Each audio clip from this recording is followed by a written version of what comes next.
Welcome to our YouTube channel learn with Ashish. नमस्कार प्रिय विद्यार्थियों, हम डिसोल्यूशन ऑफ पार्टनरशिप को डिस्कस कर रहे थे।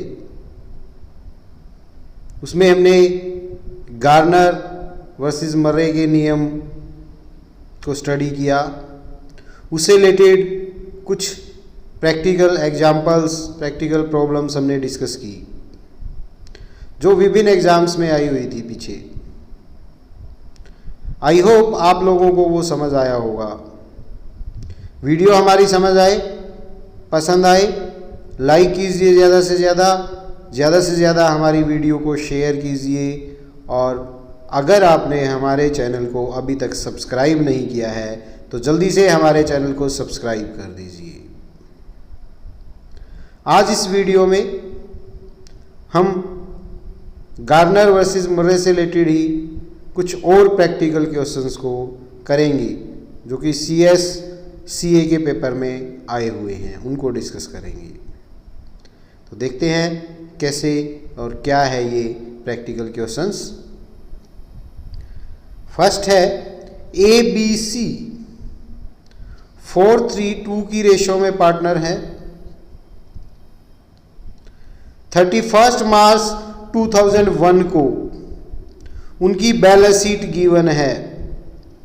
क्रेडिटर है A की कैपिटल, B की कैपिटल, C की कैपिटल। एसेट में कैश एट बैंक है, डेटर है, स्टॉक है, फर्नीचर है। आगे कहता है on this date partner decide to dissolve the firm. इस तारीख को उन्होंने निर्णय लिया कि फर्म को बंद कर देना चाहिए। A took over the part of furniture for 40,000। A ने फर्नीचर का कुछ हिस्सा 40,000 में ले लिया। Remaining furniture was sold at auction for 10,000। बाकी फर्नीचर 10,000 रुपीज में बोली पर ऑक्शन में सेल कर दिया। डेटर से 1,50,000 रियलाइज हुए। स्टॉक को 2,70,000 में सेल कर दिया। एक्सपेंसेस टोटल हुए 20,000। इंपॉर्टेंट लेजर बनाने हैं बुक्स को क्लोज करने के लिए। C was insolvent and his estate was not a position to contribute anything into his deficiency। C का दिवाला निकला हुआ था, उसकी व्यक्तिगत संपत्तियों से कुछ नहीं मिल सकता था। गार्नर वर्सेस मर्रे के रूल को अप्लाई करना है। कैलकुलेशन जो करनी है वो नियरेस्ट रुपए में करनी है। ये क्वेश्चन CS फाइनल में दिसंबर 2001 में आया हुआ है। तो देखते हैं कैसे करेंगे। तो सबसे पहले हम एसेट को उनकी बुक वैल्यू पर रियलाइजेशन में ट्रांसफर करते हैं। तो realisation account debit, to debtor 2 lakh, to stock 5,50,000, to furniture 1,50,000 हो जाएगा। तो इनको हम लिखेंगे रियलाइजेशन के डेबिट में to debtor 2 lakh, to stock 5,50,000, to furniture 1,50,000। फिर हम लाइबिलिटीज को ट्रांसफर करेंगे। लाइबिलिटीज में क्रेडिटर है तो by creditor to realisation account 3,50,000 हो जाएगा। तो रियलाइजेशन के क्रेडिट में आ जाएगा बाय क्रेडिटर अकाउंट 3,50,000। फिर हम एसेट को बेचेंगे। एसेट को बेचने के बारे में वो कहता है कि A ने फर्नीचर का कुछ हिस्सा 40,000 में ले लिया तो A कैपिटल अकाउंट डेबिट हो जाएगा और रियलाइजेशन को हम कर देंगे क्रेडिट। तो एंट्री हो जाएगी by A capital account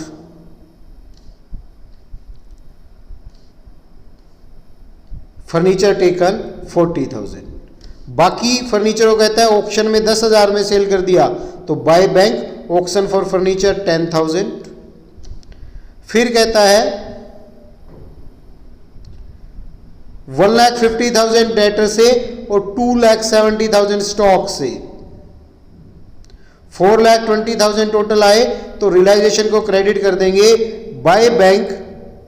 debtor से रियलाइज हुए 150, बाय बैंक स्टॉक से रियलाइज हुए 270। क्रेडिटर की पेमेंट कर देंगे, realisation debit to bank account, creditor paid 3,50,000, realisation के एक्सपेंस बता रहा है 20,000 हुए, वो पे कर देंगे to bank, expenses paid 20,000।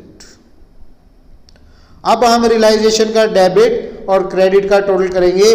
Debit है 12,70,000 और क्रेडिट है 8,20,000, तो 4,50,000 का लॉस आ गया। इस लॉस को पार्टनर्स में उनकी प्रॉफिट शेयरिंग रेशो में हम डिस्ट्रीब्यूट कर देंगे। A capital account debit, B capital account debit, C capital account debit. इस 4,50,000 को हम करेंगे तो ये आ जाएगा 2 लाख ए डेबिट हो जाएगा, 1,50,000 बी और 1 लाख सी क्रेडिट हो जाएगा।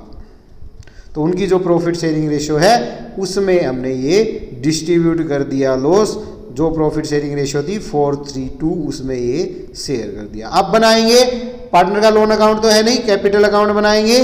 तो कैपिटल अकाउंट में सबसे पहले कैपिटल का बैलेंस बाय बैलेंस बीडी, ए का 4 लाख है, बी का 2 लाख है, सी का 50,000 रुपए है, वो लिखेंगे। ए ने फर्नीचर लिया था तो ए के कैपिटल अकाउंट को डेबिट किया था, टू रियलाइजेशन, ए का फर्नीचर कैपिटल अकाउंट डेबिट हो जाएगा 40,000 से। फिर रियलाइजेशन का लॉस था तो रियलाइजेशन के लॉस से कैपिटल अकाउंट डेबिट हो जाएंगे, टू रियलाइजेशन अकाउंट, 2 लाख से ए, 1.5 लाख से बी और 1 लाख से सी को डेबिट किया था। अब उसने स्पष्टली कहा है कि गार्नर मर्रे के रूल को लागू करना है, तो वो रियलाइजेशन के लॉस को नगद में लेके आएंगे जो कैपेबल पार्टनर है। तो कैपेबल पार्टनर सी पे से कुछ है नहीं क्योंकि उसका तो दिवाला निकला हुआ है। ए और बी लेके आएंगे तो by bank A capital account credit हो जाएगा 2 लाख से, by bank B capital account credit हो जाएगा 1,50,000 से। अब सी के इससे लॉस आया था 1 लाख, कैपिटल है उसकी 50,000, तो 50,000 उसकी कैपिटल की डेफिशिएंसी आ गई।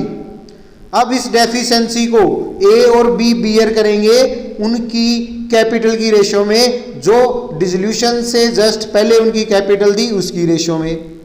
तो उससे जस्ट पहले उनकी कैपिटल थी 4 लाख, रेशो 2 लाख, तो क्या आ जाएगी 2:1 आ जाएगी। तो इस 2:1 में इस 50,000 को डेबिट कर देंगे। कैलकुलेशन नियर रुपए में करनी है तो क्या हो जाएगा, बाय ए कैपिटल अकाउंट, सी को क्रेडिट कर देंगे 33,333 से, बाय बी कैपिटल अकाउंट 16,667 से। ये उसकी डेफिशिएंसी को 2:1 की रेशो में पूरा करेंगे। तो ए और बी के डेबिट में हो जाएगा 2 से ही कैपिटल अकाउंट 33,333 ए को डेबिट, 16,667 बी को डेबिट। अब उनके कैपिटल अकाउंट की बैलेंस निकाल लेंगे और वो सारा का सारा उनको अगर मंगवाना है तो मंगवा लेंगे, पे करना निकलता है तो पे कर देंगे। बैलेंस करते हैं तो ए को 3,26,667 पे करने हैं, वो पे कर देंगे to bank, A capital account debit to bank account हो जाएगा। दूसरा हो जाएगा B capital account to bank account, 1,83,333 रुपये हमने बी को पे कर दिए। तो इस प्रकार से उनका कैपिटल का हिसाब किताब कर दिया, अकाउंट क्लोज कर दिया। अब हम बनाएंगे कैश अकाउंट। तो कैश अकाउंट में पहले बैलेंस है 1 लाख रुपीज, वो लिखेंगे टू बैलेंस बीडी, कैश के डेबिट में आएगा 1 लाख रुपीज। अब फर्नीचर को बेचा था 10,000 आए थे, टू रियलाइजेशन 10,000 आ जाएंगे। फिर स्टॉक को और डेटर से 1.5 लाख डेटर से और 2,70,000 स्टॉक से आए थे, तो टू रियलाइजेशन डेटर से रियलाइज 1,50,000, टू रियलाइजेशन कैश के डेबिट में आ जाएंगे स्टॉक रियलाइज। फिर हमने क्रेडिटर की पेमेंट की थी, तो क्रेडिटर की पेमेंट की थी वो कैश अकाउंट के डेबिट में आ जाएगी, by realisation account sorry credit में आ जाएगी। दूसरा हमने एक्सपेंस पे किया था by realisation account, bank cash account के क्रेडिट में आ जाएगा 20,000। उसके बाद सी से कुछ नहीं मिला, ए और बी रियलाइजेशन के लॉस को लेके आए थे, तो क्या हो जाएगा बैंक अकाउंट डेबिट या cash account debit to A capital account 2 lakh, to B capital account 1,50,000। अब ए और बी को फाइनल पेमेंट की थी, सी से ना तो कुछ मिला ना उसको हमने कुछ पे करना था, तो बाय ए कैपिटल अकाउंट जो फाइनल पेमेंट थी 3,26,667 वो आ जाएगी, बाय बी कैपिटल अकाउंट 1,83,333। अब हम कैश का बैलेंस निकालेंगे तो नील आएगा, डेबिट और क्रेडिट हमारी सेम आएगी, तो ये अकाउंट भी क्लोज हो गया। इस प्रकार से हम फर्म का निपटारा करते हुए सभी अकाउंट्स को क्लोज करेंगे। आई होप आप लोगों को समझ आया होगा। वीडियो हमारी पसंद आए लाइक कीजिए, शेयर कीजिए और चैनल को अगर आपने सब्सक्राइब नहीं किया है तो जल्दी से हमारे चैनल को सब्सक्राइब कीजिए। नेक्स्ट है Neptune, Jupiter, Venus and Pluto एक बिजनेस को कैरी कर रहे थे पार्टनरशिप में। 3:1 की रेशियो में वो प्रॉफिट शेयर करते थे। फर्म को डिसॉल्व कर दिया। 31/3/2004 की बैलेंस शीट दी है। लाइबिलिटी में दोनों की कैपिटल है, न्यूटन की और जुपिटर की। जनरल रिजर्व है, कैपिटल रिजर्व है, सन्ड्री क्रेडिटर है, मॉर्गेज लोन है।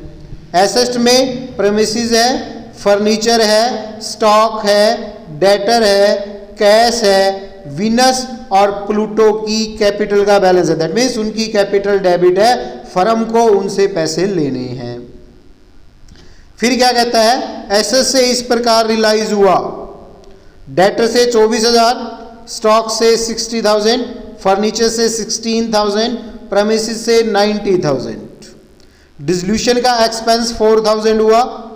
फर्दर क्रेडिटर 12,000 के हमें पे करने पड़े, जो बैलेंस शीट में दे रखे हैं उसके अतिरिक्त 12,000 के हमें अतिरिक्त क्रेडिटर पे करने पड़े। General reserve unlike capital reserve was built by appropriation of profit, तो एप्रोप्रिएशन ऑफ प्रॉफिट से था वो पार्टनर्स के कैपिटल अकाउंट में सीधा चला जाएगा, क्रेडिट हो जाएंगे उनके अकाउंट। आगे कहता है you are required to prepare the realisation account, partner capital account and the cash account assuming that Venus become insolvent. Venus का दिवाला निकल गया, उसे कुछ नहीं मिला। State and apply the principle of laid down in the Garner and Murray. Garner और Murray का जो रूल है उसको लागू करना है। ये सीए के PE2 एग्जाम में नवंबर 2003 में आया हुआ है। तो देखते हैं, सबसे पहले हम रियलाइजेशन अकाउंट बनाएंगे, सभी एसेट्स को बुक वैल्यू पर ट्रांसफर करेंगे। रियलाइजेशन में रियलाइजेशन डेबिट हो जाएगा to premises 1,20,000, to furniture 40,000, to stock 1 lakh, to debtor 40,000। तो इन सब को हम रियलाइजेशन के डेबिट में लिखेंगे। रियलाइजेशन का डेबिट है to premises 120, to furniture 40, to stock 1 lakh, to debtor 40,000। अब हम लाइबिलिटी को ट्रांसफर करेंगे, तो लाइबिलिटी में क्रेडिटर और मॉर्गेज लोन है, तो by creditor by mortgage loan realisation के क्रेडिट में आ जाएगा 20,000 एंड 80,000 रिस्पेक्टिवली। तो क्या हो जाएगा, by sundry creditor 20,000,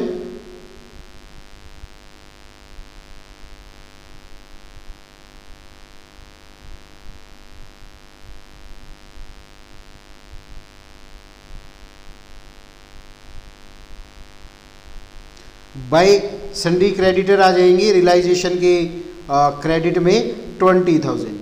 mortgage loan को इसने अलग से पेमेंट किया है, तो आप अलग से भी कर सकते हैं और यहाँ ट्रांसफ़र करके भी कर सकते हैं। अगर यहाँ पेमेंट आप नहीं कर रहे हैं तो उसको अलग से, जैसे पार्टनर का लोन हम ट्रीट करते हैं उस तरीके से कर सकते हैं। उस तरीके से इसके सोल्यूशन में किया गया है, तो दोनों ही ठीक आएंगे, कोई दिक्कत नहीं है, आप जैसे मर्जी कर सकते हैं।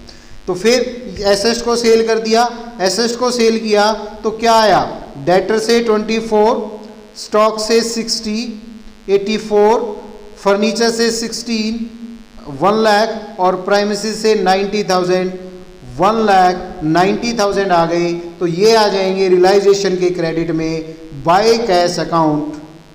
डिटेल दे दी, प्रेमिसेस 90, फर्नीचर 16, स्टॉक 60, डेटर 24, तो टोटल 1,90,000 आ गई। अब हम लाइबिलिटी की पेमेंट करेंगे क्रेडिटर की। To cash account creditor paid 32,000, क्योंकि 20,000 के क्रेडिटर थे और 12,000 वो कहता है एक्सेस पे करने पड़े, तो 32,000 की हमें पेमेंट कर देंगे। 4,000 रुपये रियलाइजेशन का एक्सपेंस हुआ वो पे कर देंगे। टू कैश अकाउंट रियलाइजेशन के डेबिट में आ जाएगा 4,000 रुपये। अब हम रियलाइजेशन के डेबिट और क्रेडिट का टोटल करेंगे, तो डेबिट आता है 360 336 और क्रेडिट आता है 210, तो 1,26,000 का लॉस हो गया, जो पार्टनर्स में उनकी रेशियो 3:1 में डिस्ट्रीब्यूट हो जाएगा। तो न्यूटन 24 से, जुपिटर 36 से, वीनस 18,000 से, प्लूटो 18,000 से डेबिट हो जाएंगे। अब हम बनाएंगे पार्टनर्स का कैपिटल अकाउंट। तो कैपिटल अकाउंट में सबसे पहले उनकी कैपिटल का बैलेंस लिखेंगे। नेपट्यून और जुपिटर का क्रेडिट था तो वो क्रेडिट में आ जाएगा by balance BD, Neptune 1 lakh, Jupiter 60,000। और वीनस और प्लूटो का डेबिट था वो लिखेंगे टू बैलेंस बीडी, उनके डेबिट में 10,000 वीनस का, 12,000 प्लूटो का। फिर जो बैलेंस शीट में जनरल रिजर्व थे उसको डिस्ट्रीब्यूट करेंगे। तो बाय जनरल रिजर्व नेपट्यून 24 से, जुपिटर 16 से और वीनस 8 एंड प्लूटो 8,000 से क्रेडिट हो जाएंगे। कैपिटल रिजर्व था उसको डिस्ट्रीब्यूट करेंगे तो क्या हो जाएगा, by capital account to Newton, to Jupiter, to Venus, to Pluto. तो बाई कैपिटल रिजर्व न्यूटन 6,000 से, जुपिटर 4,000 से, वीनस 2,000 से एंड प्लूटो 2,000 से क्रेडिट हो जाएंगे। फिर रियलाइजेशन के लॉस को ट्रांसफर करेंगे, वो पार्टनर्स के डेबिट में चला जाएगा टू रियलाइजेशन अकाउंट। न्यूटन 54,000 से, जुपिटर 36,000 से, वीनस 18,000 से और प्लूटो 18,000 से डेबिट हो जाएगा। अब गार्नर मर्रे के नियम को उसने स्पेशली बोला लागू करना है, स्पेशली लागू करना है। वीनस और प्लूटो से तो हम पहले पैसे मांग रहे हैं, तो दो ही पार्टनर सक्षम है, न्यूटन और जुपिटर। न्यूटन और जुपिटर रियलाइजेशन के लॉस को नगद में ले आएंगे। तो by cash account 54,000 Newton, 36,000 Jupiter और 18,000 प्लूटो, प्लूटो भी लाने में सक्षम है, वो ले आएगा। अब वीनस का हिसाब किताब करेंगे। वीनस से 28,000 माइनस 10,000, 18,000 रुपीज़ उससे लेना था, लेकिन वो लेके आने में सक्षम नहीं है। 18,000 वो अनेबल है पे करने के लिए। तो कैपिटल अकाउंट प्लूटो का डेबिट बैलेंस शो कर रहा है रियलाइजेशन की प्रोसेस से प्रारंभ होने से पहले, तो वो उसके लॉस को बियर नहीं करेगा। तो न्यूटन और जुपिटर के द्वारा बोन किए जाएंगे, उनकी कैपिटल की रेशियो निकालेंगे। तो कैपिटल की रेशियो क्या आएगी, 1 लाख प्लस 24 प्लस 6, तो 1,30,000 तो है न्यूटन का, और जुपिटर की हो गई 60 प्लस 16 प्लस 4 80,000। तो उनकी कैपिटल की रेशियो आ जाएगी 13:8। तो इस 13:8 में वो इस 18,000 को बियर करेंगे, तो वो दोनों में बांट दिया जाएगा, तो न्यूटन कैपिटल अकाउंट डेबिट हो जाएगा 11,143 से, वीनस क्रेडिट हो जाएगा। इसी प्रकार जुपिटर कैपिटल अकाउंट डेबिट हो जाएगा, वीनस कैपिटल अकाउंट 6,857 से क्रेडिट हो जाएगा। इन दोनों के डेबिट में लिखेंगे to Venus capital account insolvency loss 11,143 से न्यूटन और 6,857 से जुपिटर को डेबिट कर देंगे। अब उनकी फाइनल पेमेंट निकालेंगे। प्लूटो का 30,000 डेबिट है और 28,000 क्रेडिट है, तो 2,000 उससे लेने हैं, वो ले आएगा बाय कैश अकाउंट। प्लूटो से 2,000 आ गए। अब न्यूटन और जुपिटर को फाइनल पेमेंट करनी है, वो कर देंगे। तो Newton debit, Jupiter debit to cash account 1,18,857 Newton को और 73,143 जुपिटर को पे कर देंगे। इस प्रकार से हम इस कैपिटल अकाउंट को क्लोज करेंगे। अब हम कैश अकाउंट बनाएंगे। तो कैश अकाउंट में सबसे पहले कैश का बैलेंस आएगा टू बैलेंस बीडी 8,000। फिर हमने एसेट को बेचा था 190 की, वो आ जाएगी to realisation sale of asset 190। फिर हमने क्रेडिटर पे किए थे by realisation, creditor paid 32,000। By realisation expense paid, तो कैश के क्रेडिट में आ जाएंगे, पेमेंट में आ जाएगा 4,000। फिर मॉर्गेज लोन था वो पे किया, तो बाय मॉर्गेज लोन 80,000 ये आ जाएगा। फिर प्लूटो से कुछ पैसा रिसीव हुआ था और रियलाइजेशन के लॉस को वो लेके आए थे, तो वो आ जाएगा टू कैपिटल अकाउंट, न्यूटन लेके आया 54, जुपिटर 36 और प्लूटो 18, तो टोटल 1,08,000 आ जाएंगे। फिर फाइनल हिसाब किताब किया, प्लूटो से 2,000 लेने थे, वो ले आया टू प्लूटो कैपिटल अकाउंट 2,000। फिर न्यूटन और जुपिटर की पेमेंट कर देंगे by Newton capital account, by Jupiter capital account, उनकी फाइनल पेमेंट कर देंगे और अकाउंट को क्लोज कर देंगे। इस प्रकार से हम इनका निपटारा करेंगे। वर्किंग नोट में केवल उनकी रेशियो निकालनी है और कैसे उसके लॉस को डिस्ट्रीब्यूट करना है वो आप दिखा सकते हो। आई होप आप लोगों को समझ आया होगा। दोनों ही क्वेश्चन, एक हमारा CS के एग्ज़ाम में और एक हमारा CA के एग्ज़ाम में आए हुए क्वेश्चन है। दोनों ही बड़े इंपॉर्टेंट और अच्छे क्वेश्चन है। आई होप आप लोगों को समझ में आया होगा। वीडियो हमारी पसंद आए लाइक कीजिए, ज़्यादा से ज़्यादा शेयर कीजिए, और अगर आपने हमारे चैनल को अभी तक सब्सक्राइब नहीं किया है तो जल्दी से हमारे चैनल को सब्सक्राइब कीजिए। Thank you for watching. Have a nice time, have a good day.